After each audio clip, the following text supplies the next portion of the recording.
have you here. Today I'm going to talk about a little bit of a skin issue that I have been dealing with really probably over the past couple of years, and it basically amounts to some major skin discoloration. I'm talking about melasma. This has also been called mask of pregnancy, but I think this video will be useful for anybody who deals with any sort of skin discoloration. Maybe it's sunspots or redness or just any issues that they really need to cover up. This video is going to show you a couple of different full coverage strategies to cover those problem areas, not just lighten them, not just kind of go over them and lessen the appearance, but actually completely cover up the problem. That's what I've been on a mission to accomplish lately with my melasma, and I mean, I've been testing a lot of different products, seeing what works best, what doesn't, what actually looks good and lasts a long time throughout the day, like so many factors.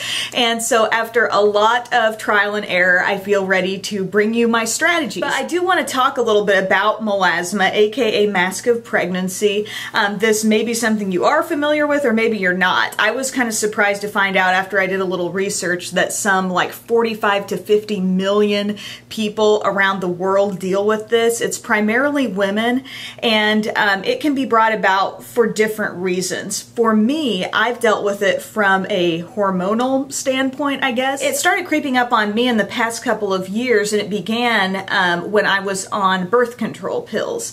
It didn't happen the entire time I'd been on the pill, but just like I said, within the past couple of years, I started to notice some kind of dark beige tan looking spots, and they were showing up, I remember at first on this eye, like right on top of my cheekbone here, kind of under my eye.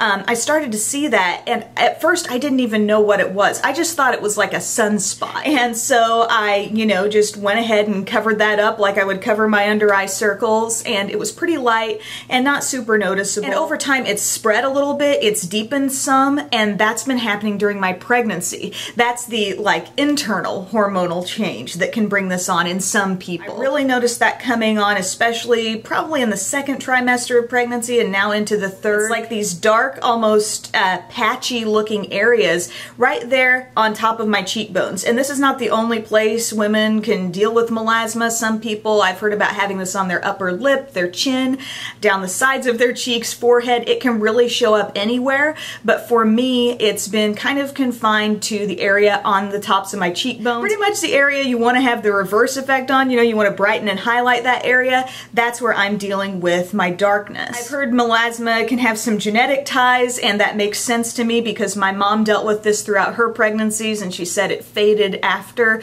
giving birth. I don't know. Fingers crossed, maybe that'll happen for me too. But whatever the case may be, it has been something that I've been working to cover up, and it's something that I've actually, you know, felt kind of self-conscious about.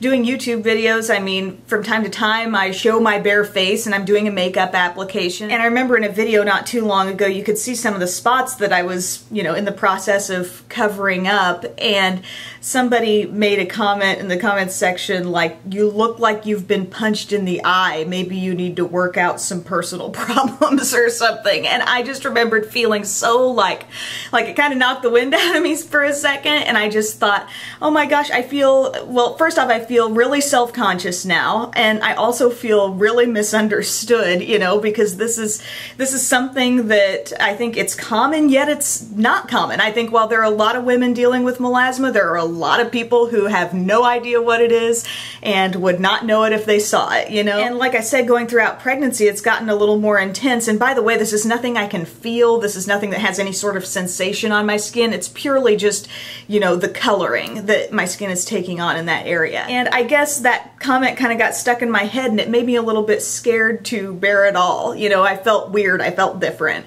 And now I guess I've kind of gotten over that. Not too long ago on Beauty Broadcast Live, someone was asking about skin changes due to pregnancy, and I just started talking about the fact that melasma has been the thing that I've been dealing with.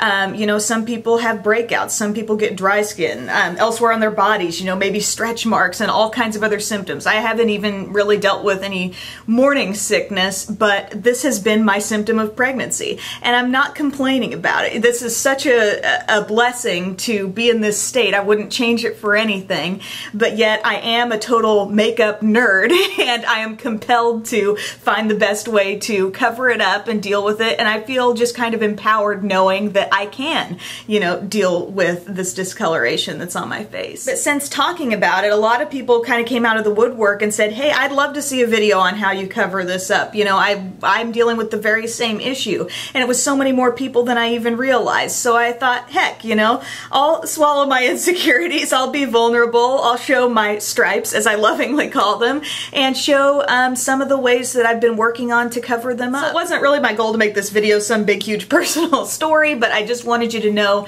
where I'm coming from, why I'm dealing with this, and what I've been doing about it. As far as the makeup side of things and dealing with this, there are some tips that I've learned that I'd like to share, just some kind of do's and don'ts. First off, heavy layers of product is not the answer. Like, you may be tempted to just keep piling on and building and building and building with whatever existing makeup you have that maybe used to work for you, but now it doesn't really cover so much, so you just keep adding more and more. That seems to create its own set of problems. You know, it will exaggerate the look of lines. Maybe if you're covering melasma in the same area I am, we tend to have some fine lines around our eye area, and just too much product, too many thick layers of makeup, it's not a good look. So you want to steer clear of that, and I have a strategy to help with that.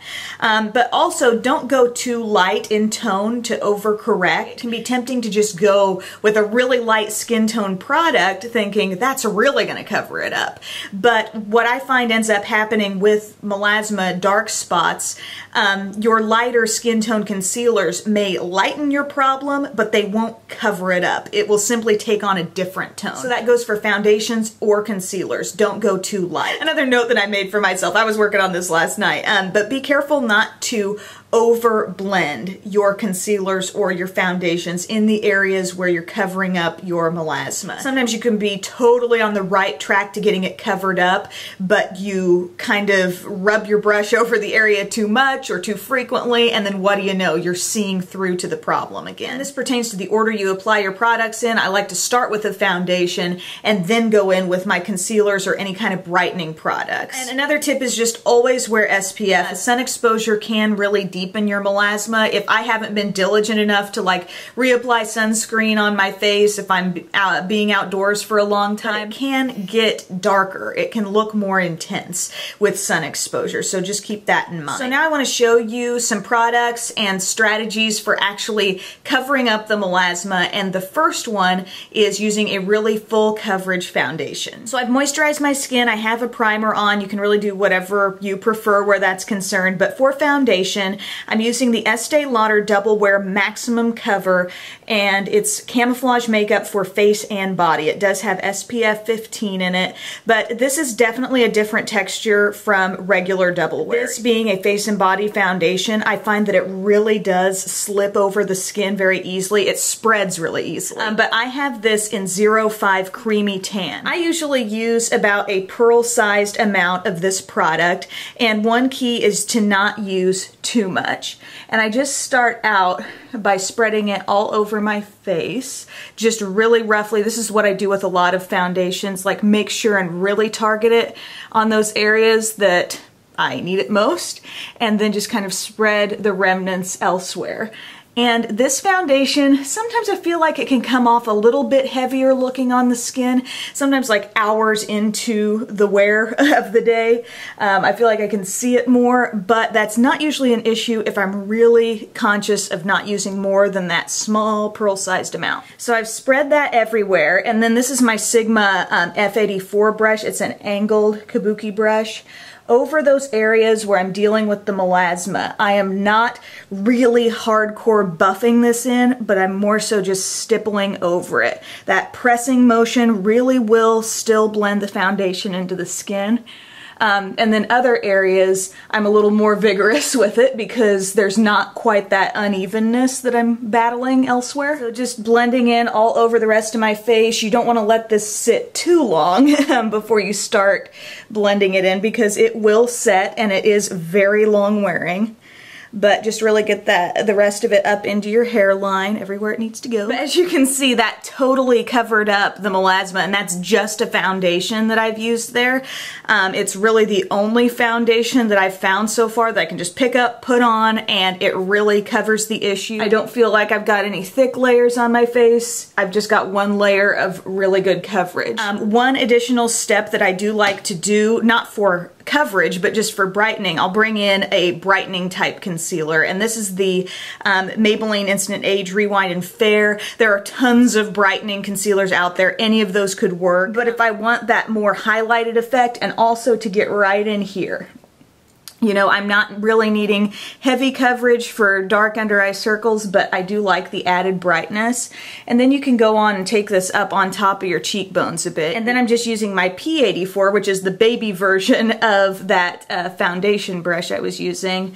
And this just allows me to get right in there, get right around the eye, and you can see how it's making that even brighter than the foundation was able to, because the foundation was all about just pure coverage. One thing you need to be really careful about is as you're going over any melasma areas, again, stipple. Do not rub back and forth, or you will start to rub that coverage away that you had to begin with. So just be very careful and use a patting motion. You could go ahead and follow this up with any face steps that you like. I don't find that this particular foundation even needs much powder over it either, but if you like a little setting powder maybe over your T-zone, you know you get really oily, you go ahead and do that. Do your bronzer and your blush. Now if you want to just spot conceal your problem areas, here are some tips and tricks and a tutorial for dealing with that. Alright, so on this day that I'm shooting this, I've already applied my moisturizer and primer and also a light to medium coverage foundation. I have on the Neutrogena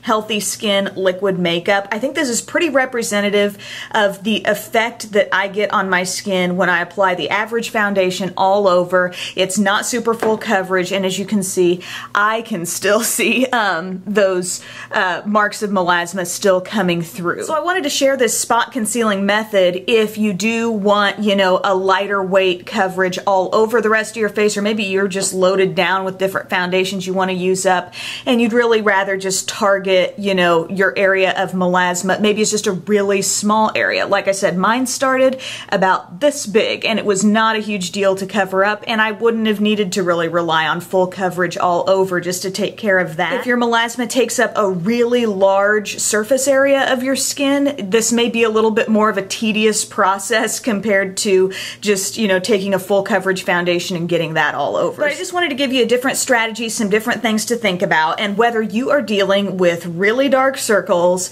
just general sunspots, or dark patches of melasma like I have, I think a peachy salmony toned concealer is the best thing to cover this stuff up, because I don't feel like it simply lightens the problem area, it actually camouflages it. So I've got a few recommendations for this kind of concealer. First off, Benefit Erase Paste. I have this in number 2 medium.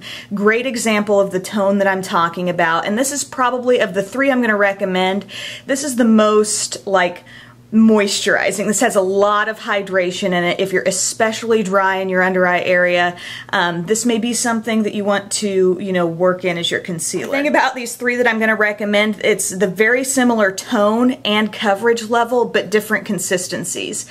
This other one is Bobbi Brown's Corrector, and the shade is called Bisque. And this is still, you know, a nice creamy concealer, but it's not quite as heavy on the skin as Erase Paste is. And finally, for a slightly lower cost option, there's something from Pixi. This is a brand available at Target called the Correction Concentrate and Brightening Peach.